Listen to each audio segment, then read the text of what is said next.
era republicana de su independencia de Colombia en 1903 han sido significativos y han tenido profundos efectos de la sociedad, economía y política del país.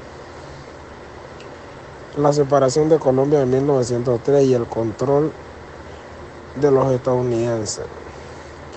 Contexto y trauma.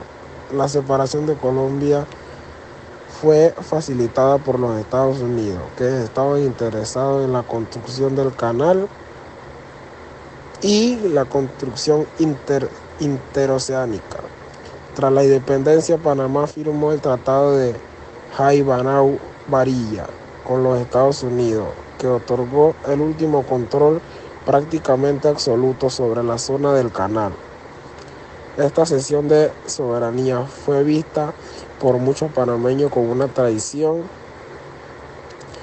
y sometiendo a los intereses extranjeros. Impacto de la sociedad y la política. Este tratado generó tensiones sociales y sentimientos generalizados por injusticia y pérdida de soberanía en el control de Estados Unidos. Sobre la zona del canal creó una clase separada de ciudadanos estadounidenses y trabajadores, lo que profundizó las divisiones sociales. Políticamente, Panamá fue percibido como un país independiente de los Estados Unidos durante la gran parte del siglo. Impacto económico. La economía panameña dependió en gran medida del canal y de los intereses económicos estadounidenses, lo que limitó el desarrollo autónomo del país en varias etapas. La invasión de los Estados Unidos en 1989. Contexto y trauma. En diciembre de 1989, Estados Unidos invadió Panamá con el objetivo declarado de capturar el dictador militar Manuel Noriega, quien había sido acusado de narcotráfico.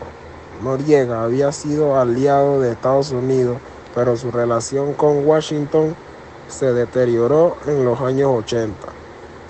La invasión dejó cientos de muertos y la destrucción de infraestructura afectó a muchos barrios populares.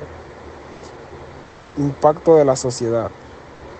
La invasión dejó una profunda cicatriz en la memoria colectiva panameña. Para muchos fue un recordatorio de la vulnerabilidad del país frente a la injerencia extranjera.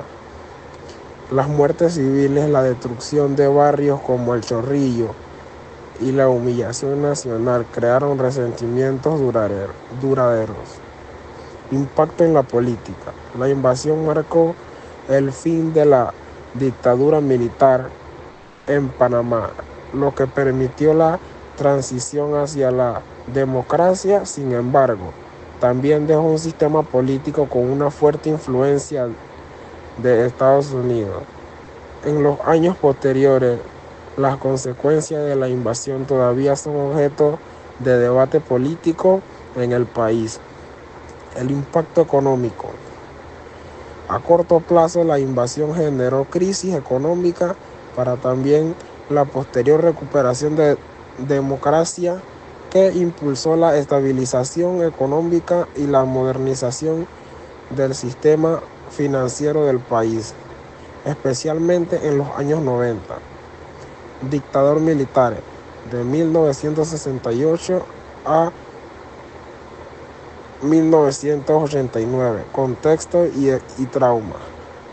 Desde 1968, Panamá vivió un largo periodo de dictaduras militares, primero bajo el mando de Omar Torrijos y luego a Noriega. Aunque Torrijos implementó importantes reformas sociales, políticas y económicas, como el Tratado Torrijos-Carter, que permitió la eventual devolución del canal a Panamá en 1999. El periodo estuvo marcado por la represión política, el control militar del Estado y la falta de libertades. ¿Cuáles fueron las luchas luchas más emblemáticas que lo representan. Periodo abolicionista de la historia de Panamá. El periodo abolicionista en Panamá, que corresponde a la lucha por la abolición de la esclavitud en el país, se desarrolló en el contexto de los movimientos antiesclavistas, que tuvieron lugar en América Latina y el Caribe en el siglo XIX. Panamá, en ese entonces parte del Imperio Español y luego de la Gran Colombia, experimentó varias luchas emblemáticas y momentos clave en el proceso de abolición. A continuación se destacan algunas de las más significativas. La Revolución de 1821 y la independencia de Panamá. Panamá se independizó de España en 1821 y pasó a formar parte de la Gran Colombia. En este contexto, la abolición de la esclavitud fue un tema relevante dentro de los movimientos republicanos. Durante este periodo, en el marco de la independencia, se iniciaron las discusiones sobre los derechos humanos y la libertad, lo que impulsó el debate sobre la esclavitud. 2. La Ley de Abolición de la Esclavitud en Colombia, 1851. Aunque Panamá era parte de la República de Colombia, la ley que abolió la esclavitud en el país se promulgó en 1851, bajo la presidencia de José Hilario López. Esta ley fue uno de los hitos más importantes para los afrodescendientes de la región, incluidos los habitantes de Panamá. Aunque Panamá tenía una población esclava relativamente pequeña en comparación con otros territorios, la ley de 1851 significó la liberación de los esclavizados en el territorio panameño. 3. La revuelta de los cimarrones y la resistencia africana. A lo largo del periodo colonial hubo varias sublevaciones y revueltas de cimarrones, es decir, esclavos que huían y formaban comunidades libres en las selvas y montañas del istmo.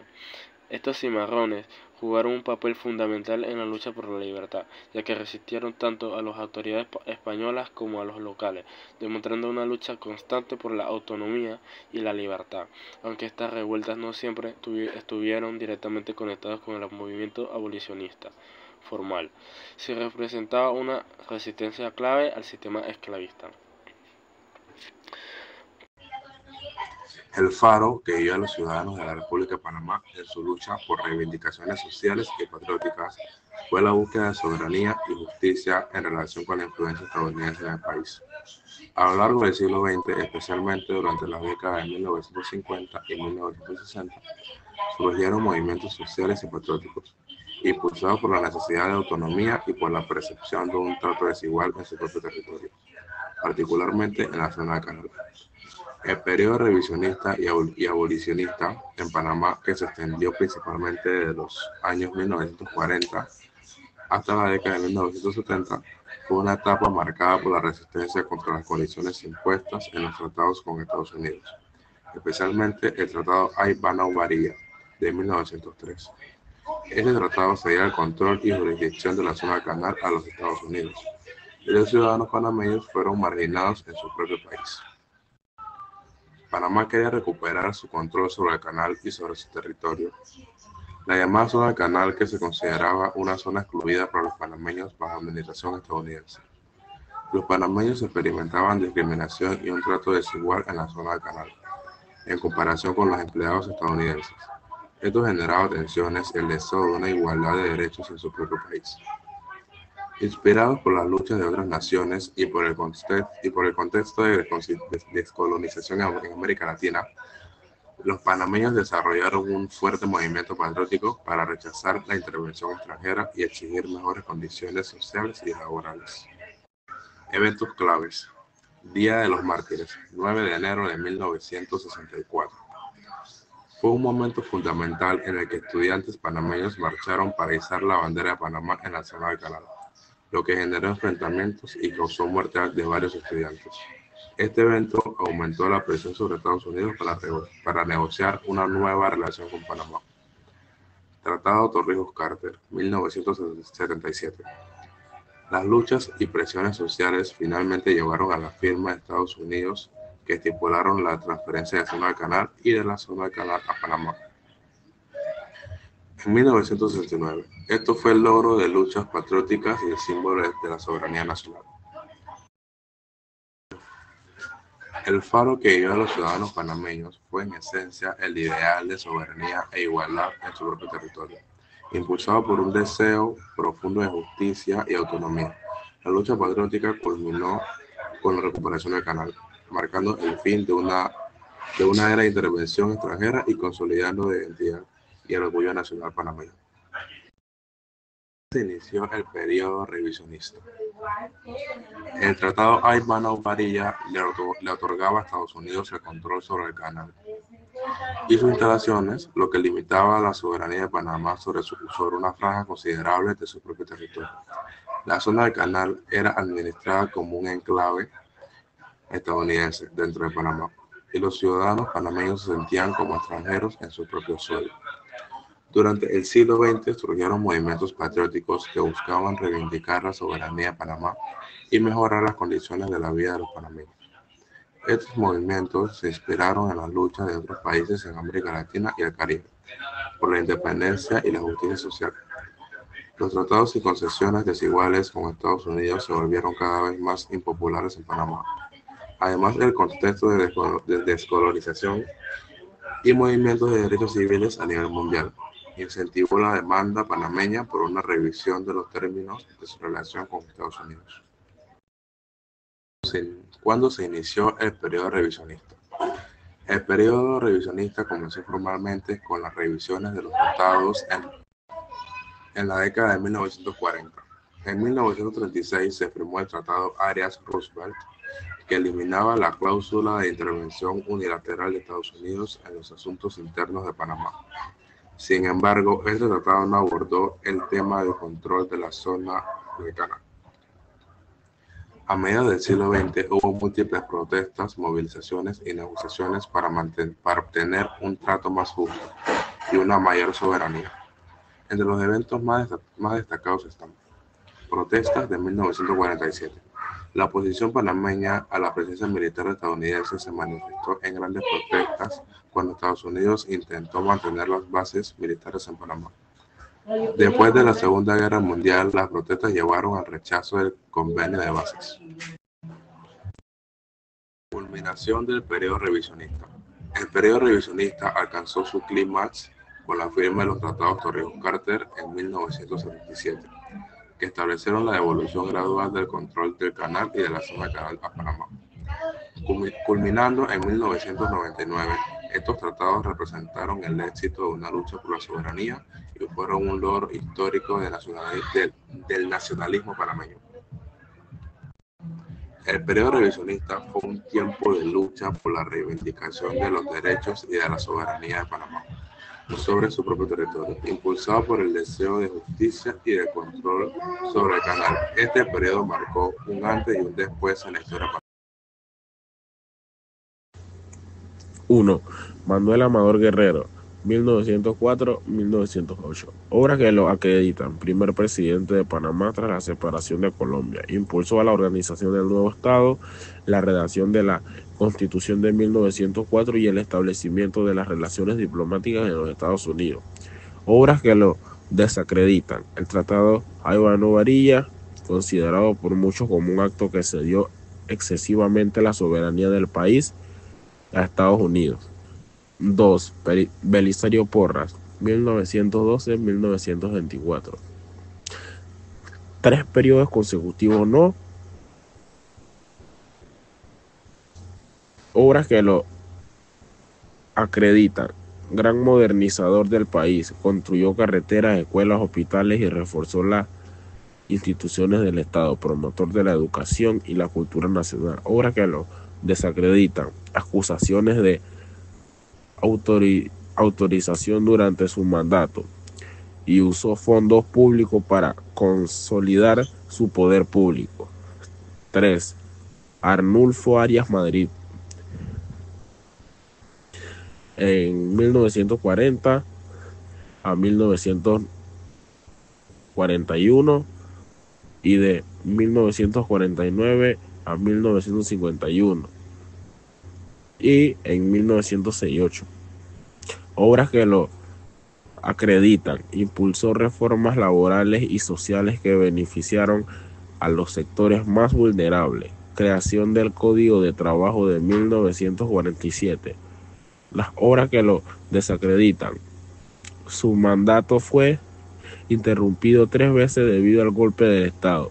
Fue señalado por políticos nacionalistas, incluyentes y autoritarias. 4. Omar Torrijos, de 1968 a 1981, obras que lo acreditan. Negoció y firmó los tratados Torrijos-Carter en 1977 que lo devolvieron el control del Canal de Panamá. Implementó reformas agrarias y sociales enfocadas en reducir la desigualdad, obras que lo desacreditaron. Gobernó bajo una dictadura militar, restringiendo libertades políticas y derechos civiles. Manuel Antonio Noriega, 1983-1989, obras que lo acreditan. Ninguna significativamente terminó en construcción del canal, pues su mandato se caracterizó por la corrupción y el autoritarismo, obras que lo desacreditan, relacionado con el narcotráfico y abuso del poder. Su régimen culminó con la invasión estadounidense de 1989, que dejó un impacto negativo en la soberanía y en el desarrollo del país.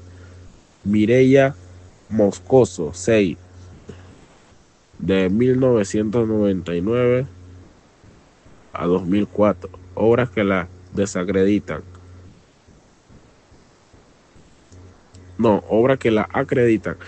Primer mujer presidenta del país de Panamá.